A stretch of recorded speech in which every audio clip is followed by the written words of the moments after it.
Right breaking చేస్తున్నాం. Reserve bank of India మరోసారి కీలక నిర్ణయం తీసుకుంది.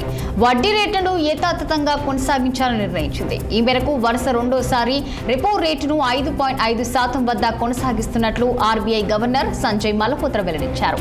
ఈ ఏడాది ఫిబ్రవరి, ఏప్రిల్ సమక్షంలో 0.25% చొప్పున కీలక రేట్లను తగ్గించిన ఆర్బీఐ జూన్ సమావేశంలో ఏకంగా 50 బేసిస్ పాయింట్లు తగ్గించింది. అలా 3 వరుస సమీక్షంలో కలిపి రెపో రేటు 1% తగ్గింది. ట్రంప్ టారిఫ్, అంతర్జాతీయ పరిణామాల నేపథ్యంలో ఆగస్టు సమావేశంలో 5.5% ప్రకటించింది. తాజాగా ద్రవ్య పరపతి విధాన సమక్షంలో రెపో రేటును యథాతథంగా కొనసాగిస్తున్నట్లు సంజయ్ మల్హోత్రా ప్రకటించారు.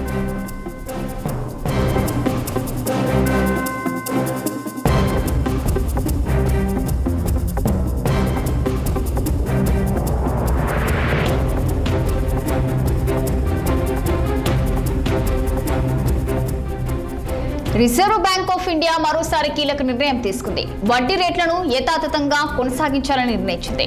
ఈ మేరకు వరుస రెండోసారి రెపో రేటును 5.5% వద్ద కొనసాగిస్తున్నట్లు ఆర్బీఐ గవర్నర్ సంజయ్ మల్హోత్రా వెల్లడించారు. ఈ ఏడాది ఫిబ్రవరి, ఏప్రిల్ సమక్షంలో 0.25% చొప్పున కీలక రేటును తగ్గించిన ఆర్బీఐ జూన్ సమావేశంలో ఏకంగా 50 బేసిస్ పాయింట్లు తగ్గించింది. అలా 3 వరుస సమీక్షంలో కలిపి రెపో రేటు 1% తగ్గింది.